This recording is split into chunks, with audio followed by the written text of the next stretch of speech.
ጥዕና በለይ ናይ ሰናይ ዝንክሉ ተኸታተልቲ ዩቲዩብ ቻናል ከመይ ኣለኹም ከመይ ትኾኑ ኣነ ሰላም እየ እግዚአብሔር ይመስገን ሰላም ክትኾኑ ናይ ኩሉ ግዜ ትምኒተይ እዩ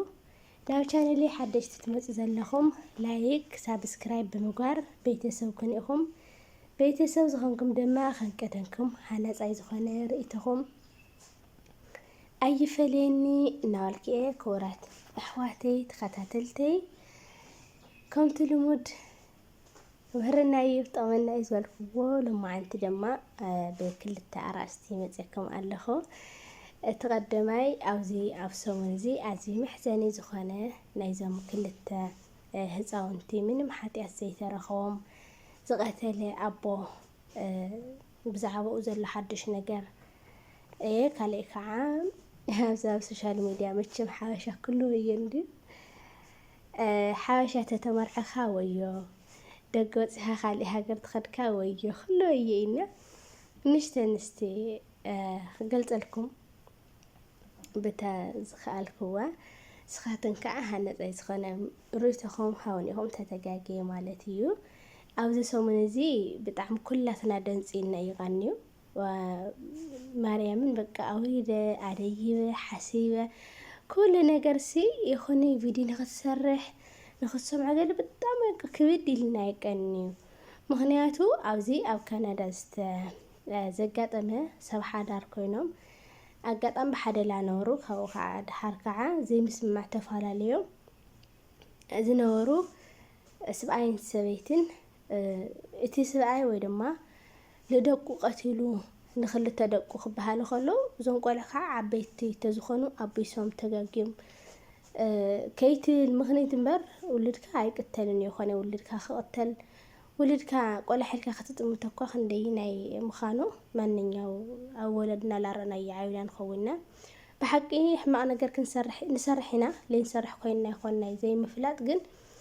ዘይምፍላጥ እዩ ኢሎም ክሻብ ክንፈልጥ እዮም ግዜ ዝህቡና እምበር ከምዚ ገይሮም ሂወትና ኣይሕፅርዎን እዮም እናዚ ሓውና ግን ብጣዕሚ ዘሕዝን ክንደይናይ ዝኣክል ጭካኔ ክንደይናይ ዝኣክል በቃ ብጣዕሚ ክንደይናይ ብዝኣክል እዩ ትናደድ እዩና ሓንቲ ጓል 3 ዓመት ምንም ይኾነን ዶ ሕማውን ፅቡቕን ክትፈልጥሲ እንጀራ ድዩ እኽሊ ሂብካያ ኳስ ማይን እኽልን ፈልያ ክትፈልጥ ዘይትኽእል ህፃን ቆልዓ ወዲ 5 ዓመት እውን ከምኡ ክበሃል ከሎ ብጣዕሚ ላብ ሕልናኻ ልመፅእ ብጣዕሚ ኣዝዩ ከቢድ ነገር እዩ እና ማንኛው ሰብ ብጣዕሚ ደንጊፁ ናዚ መጨከኒ ምኽንያት ክትሰምዕ ከለኻ ከዓለለ በቃ እንታይ ልሕውስውስ ዓይነት ይስምዐካ እስቲ ኣብቲ ቦትኡ ከይድካ ክትሪኦ ከለኻ እንታይ ብኸምዚ ክኾን ይኽእል ክትብል ትኽእል ኢኻና ለቐትል ህፃናት ኣይነበረን ዋላ ይኾነ ይሳ ላእውን ክቐትል የነበረን ኣይቀተለየን ግን እግዚአብሔር ዝፈጠራ ነብሲ ሰብኣይ የጥፋኣን እዩ ሕማቕ ነገር ምስራሕ ሕማቕ ነገር ምሕሳብ ናይ ሰይጣን ምውካስ ደኣ ሕማቕ ኩምበር ብሱር ሰብ ኣይቅተልን እዩ ሰብ ሙሉእ ሰብ የለን ኣብ ምድሪ ሰብ ክጋገይ ይኽእል እዩና እቲ ቀንዲ ምና መቕተሊኦም ክኸውን እዩ ምኽንያት ዝተባሃለ ከዓ እዛ ሰበይቲ ኣቐዲማ መጀመርያ ቅድሚ ሓዳም ምግባሮም ዓርኪ ከም ዝነበራ ካብ ምሱ ተፈላለያ ከዓ ምዚ ከም ዝቐፀለት እዚ ከዓ እዞም ክልቲኦም ደቁ ናቱ ከም ዘይኮነት ማለት እዩ ናይ መጀመርያ ናቱ ከም ዘይኮኑ ምስ ፈለጠት ካብዚ ሓዳራ ከም ዝተፈላለየት እዮም መብዛሕትኦም ዝሕብሩና ብሓደ ገፅ ክትሓስቦ ከለኻ ከዓ ናብቲ ናይ ስብኣይ ክትመፅእ ከለኻ ሕማቕ ነገር ክሰርሕ ወይ ድማ ሓላዊ ሕማቕ ነገር ክንደፋፍኦ ንኽእል ኣንሕና ደቂ ኣንስትዮ ምዃንና እዩ ዝርድአካ ምክንያቱ ሕሰብዎ እዛ ኣዶ እዚኣ እንድሕር ናይ ኣብ ርእሲኡ ትዝሙ ነይራ ጉድፎ ናይ ምዝማት ወይ ድማ ናይ ምኻል ኣብ ካሊእ ስማዒኹም ጉድፍዎ እቲ ስምዒት ናይቲ ወዲ ተባዕታይ ብኸመይ ክትፃወሮ ክኢላ ማለት ሓደ ወዲ በዓል ገዛኻ ኮይኑ ጠኒሰ ክትብሎ ሓሪሰ ክትብሎ እሱ ዝደኽሞ እሱ ኣቦነት ኮይኑ ዝስምዖ ስምዒት በቃ እሱ ዝገብሮ ስራሕቲ ተመሊሱ ክዓለለ እዞም ስኻ ተዕውዮም ዘለኻ ደቅኻ ኣይኮኑ ክበሃሉ ከሎ انت عينت وساني يوسن الكخت حاسب متشم بتعمت اللي متسكال ورسخة نديتينا إذا سبأي زي كعب بتعمي كاب نديت التل عليه خامس جيري خا الكأخة تدم ما تخلقين زي مفتحي أيكوننيو أجت أمزي كلنا كنفلت لنا نجر زي هذا السوشيال ميديا ده أخوي نمبر ولاد كنعو خيص انحخا نايكا خامس يكون مفلات كو حد شاي يكوننيو عاد قطامي اللي يتفلت تخليات خناخن جن أنا يفلت إيه قطامي لخونت الفلت أبيت مرت الفلتة قلعة نيرة إذا قلعة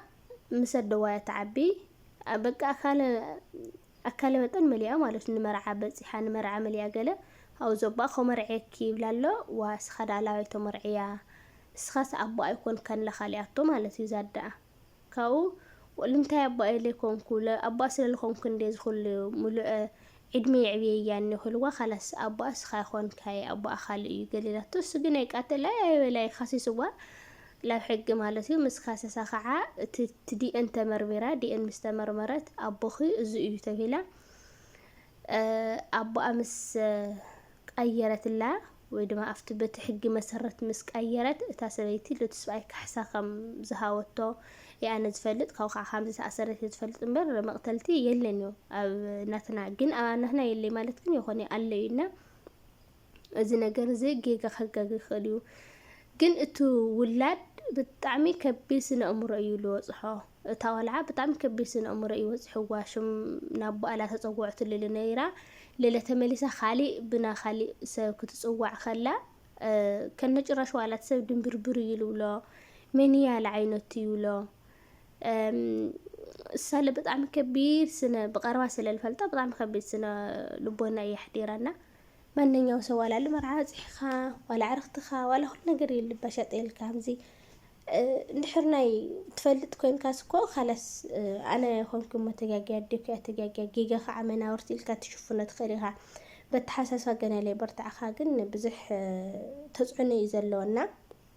إذا محواتنا زينكا مس عاوي خمسة تزخونها خامي ختلو خامي خون نيرم خونو الك كتحسس ظاهرة ملها ويوزحمي جين أو زي كنت نقاق زلنا كم أنا إذا أمنت غير النجار كله زي النجار كون أو عدلنا بحق نورمالي مريم لما نيجينا كنت نقاق زلنا نجار قال نستيتي كوينا زي تجاجي ينلان كتجاجي تخليها كلها تنقى دي تحمق معلتسي أين فلتنا تنفلتا مرحقنا نير نحمق نجار كع حاسب كله زي كتكبر تخل زي حاسب كله كتكبر تخل كم زي خقود إني جيل كاسي أي تجبرني خاي يلي زحسنا كم يصبغ الله العينة تتحسس وانا بتنا أتحسس ناس كم دلو خنا نجرهم كن جبر لنا كم زي نورمال جرنا خنقصره لنقل جر نورمال كم زي كنا حزين والسنة ويدا ما حزين صرح سرح لنا كاك حق سنة يخليه هزين صرح هزين سنة خالنا كاك حزين الناس اللي الخل عاوزي بتعمي عاوي تنقاقي خن جبر علنا كان تنققوني بقى دامنا دقا نشي بعلتنا يو ودت بعدها كلا استخدو كاب كلا سويتي الولد بل نستيتجن عبرس أي حدار جيرا زمية ملت سووناي ليكون ولاد عوي أقعد حركة مسيتي بيلا بدقة بحرقة بحرقة بسوايا بسدراية أبو كل نجاريات السنة عاوزي كنتنقق علينا كورات حواتي كل نجار مريم حلف أي زي مستوحلنا دايم بي حلف أيون دحر زين دلي خويناكو خلاص هيدلي كاي أنا كم زي لنا من واره وتعلن نايب عليك نبري خليلنا عردينا لتسب نايب علتنا هيوت كم لدلي لكن خام لدلي لكن صرح نخلينا عورس حضرنا جن بجزاوير أي فكد بسبب أي فكد بحلنا خا أزي جودا إسلا خوانا كنت نقلنا خلكن يدلي حضرا نتنقق نسنا لبونا دكنا نسنا لبونا نايب علتنا أوزا مدري لنشتي عمتنا وارتكاو كنا تحوقسنا خلنا نبر لنا كنت تحوقسنا خلنا نبر كعا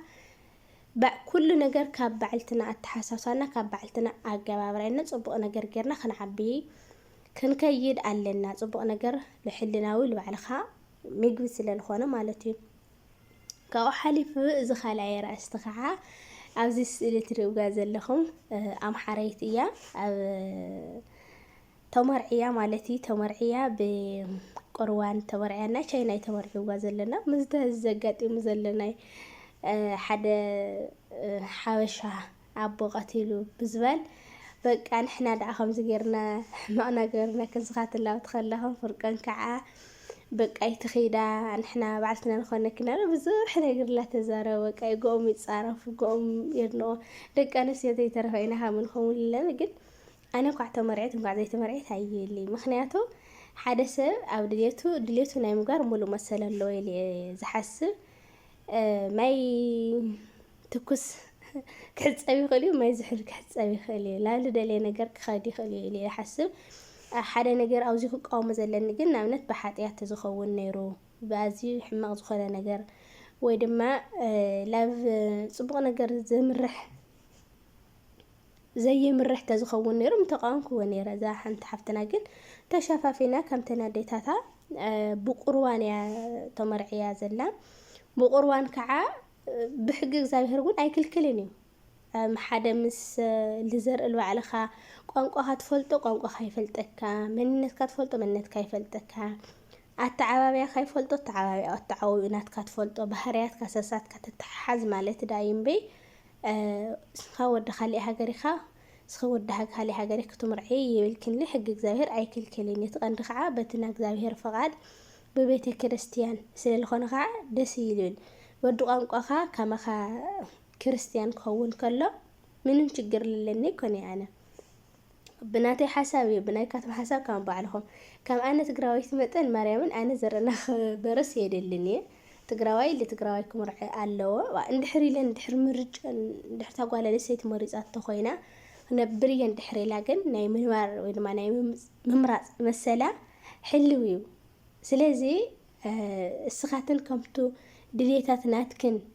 ዘለኩም ኩልኹም ከምቲ ድልየታት ናይ ወዲ ሰብ ዘለዎ ካሊእ ሰብ እውን ድልየት ከም ዘሎ ክትፈልጡ ኣለኩም ሓደ ሰብ ኣብ ሂወቱ ከም ሕማቅ ዝገብር ከሎ ሓጢያ ኣብ ሓደ ሰብ ወይ እኸለ ሓፍተይ